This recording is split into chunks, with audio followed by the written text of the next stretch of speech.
You know, one of the things we need to talk about too are the Phoenix people. And that's one of the, as I started this process years ago, and I went out and got the graduate degree in psychology and did different things, I ran into people, and I ran into psychologists, and I studied people who had studied people that discovered these groups of people. From William James, he discovered the twice born back in the early 1900s and late 1800s, and he discovered the twice born people who somehow had suffered tremendous upheavals and tremendous problems in their life, went through some kind of what he called a spiritual experience, and come out and would just completely change their life.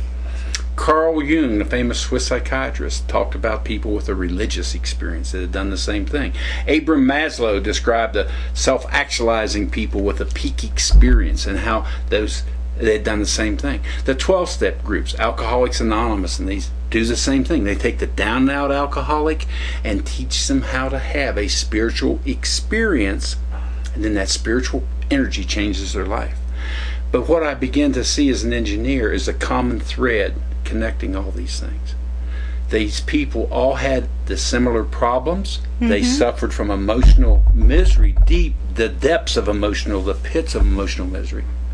They had underwent a common solution, this inner spiritual transformation. Something happened inside them. It wasn't anything outside. It wasn't something they learned or something they taught. They were taught. Something happened in here.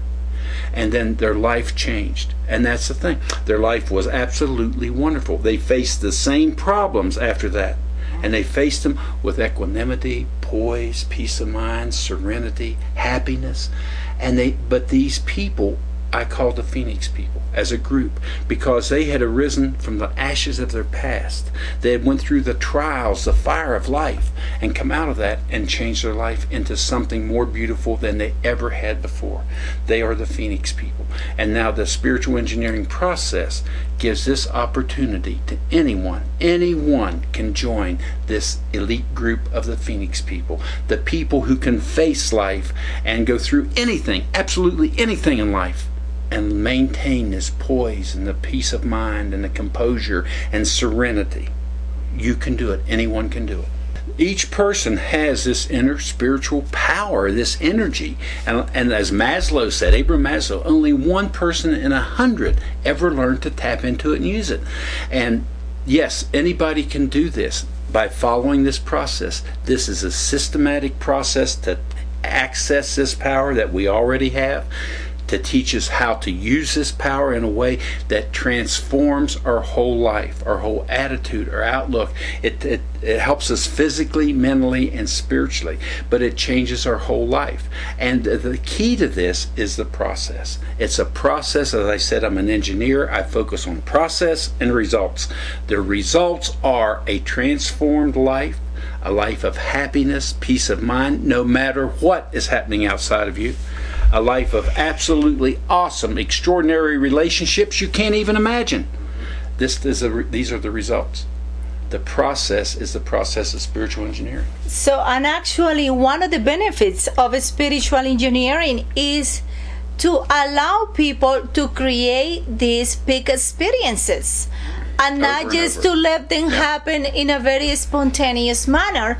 We can have that control, and actually we can learn through this process, kind of live in that state of mind and start living 1 second at a time, 1 second at a time.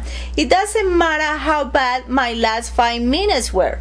I can make a decision right here, right now, and start all over again. I make horrible and terrible mistakes in my life, but I don't let that pass to control my happiness right now. And you can make some mistakes, learn from them, get up, and make a decision to change your life. And this is the power, the meaning of this powerful archetype of the Phoenix people, a creature, an avian creature that they're supposed to live like 1,000 years ago, and after his life was over, they will sing the most beautiful song, and then they will ignite themselves in flames, and from the ashes a new beautiful creature will emerge to live forever. And there is a powerful archetype that we can use.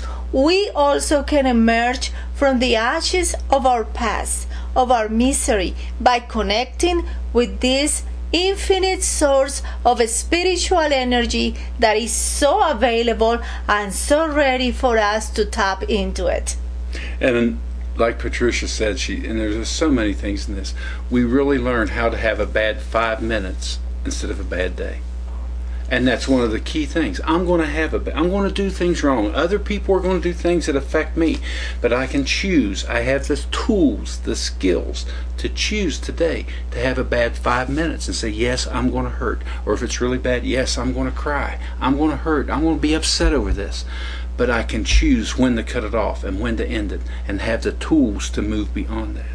And no matter, and like she said, I had a terrible accident, almost died last year, and I can go through things like that and still know that I'm going to have that bad 5 minutes or that bad 15 minutes or that bad time, but I can move beyond that. I can move into where I don't need to let it worry me or be upset about it the whole time. That wasn't a good example, but that was it. It was a good example. So spiritual engineering, you can go through any problem that life can give you. And you can use these tools right there in that moment when you're going through the process. And you can be self-actualizing because you are using a technology, a very innovative technology, that it will produce concrete, specific, proven results to experience the Phoenix transformation. And it will not left to an event. You can actually create that in your life.